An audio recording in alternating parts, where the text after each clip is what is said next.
going to Taj Mahal now, and Taj Mahal was a Shiv Mandir, a Shiv temple in old times.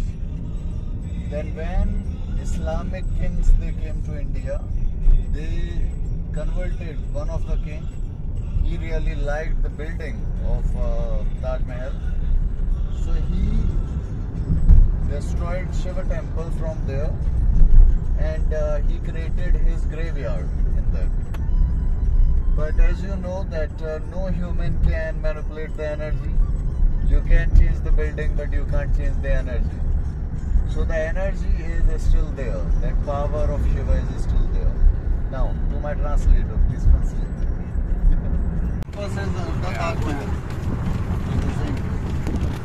Just imagine if you have such a mistake.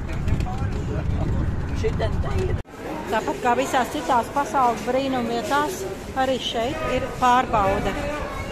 Mēs tuvojamies Taj Mahalam, pasaules brīnumam, musulmaņu arhitektūrā, ejot pa vienu līniju.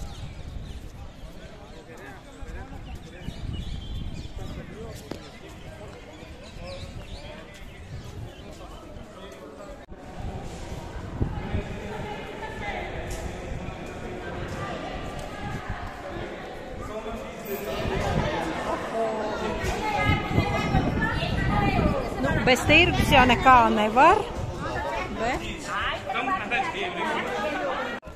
šodien ir mana dzimšanas diena. Man paliek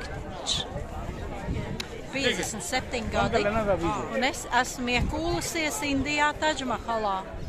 Nu, tāda limita manā dzīvē bijusi vēl nav, diez ko tas varētu nozīmēt. Pats Taj Mahals uz mana pirksta. Akmeņu Taj Mahal būvniecībai tika vesti no Ludhjānas pilsētas ļoti tālu. Un vēl 80 gadu atpakaļ skats bijis mazliet savādāks. Tagad Taj Mahal celtne ir restaurēta.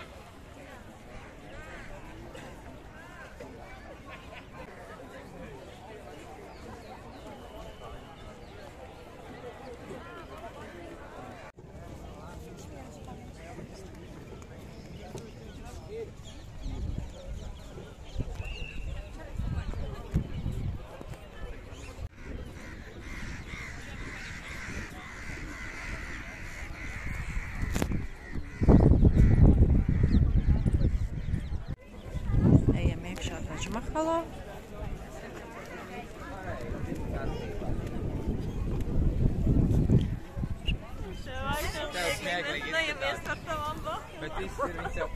Tāda ieeja tur ir. Te jāiet iekšā ar bahilām. Visi nāk. Airika nāk. Te spīd pats dārgākais akmens saules gaismā.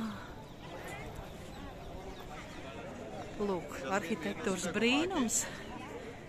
Daudz akmeņiem.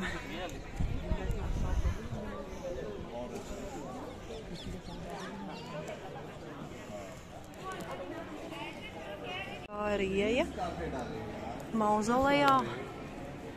Ieeja.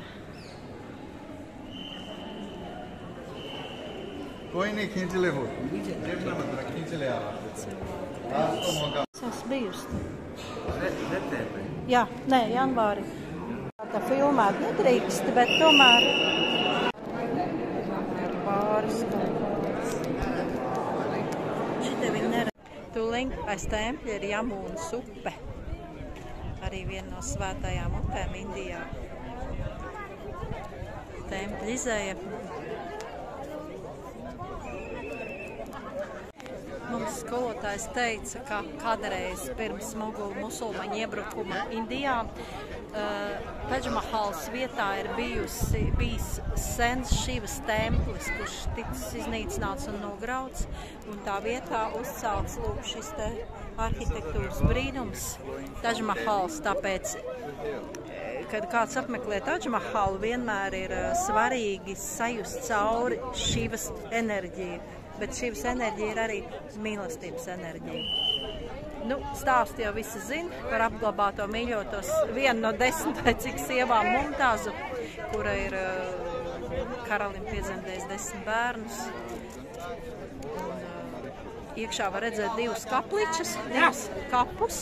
Viens ir sievai, un otru šis te karalis ir izveidojis sev, pēc kā arī savas dzīves nobeigumā nogulies pats tur blakus. Nu tā, kaut kāda mīlestība jau tā ir bijusi, iespējams.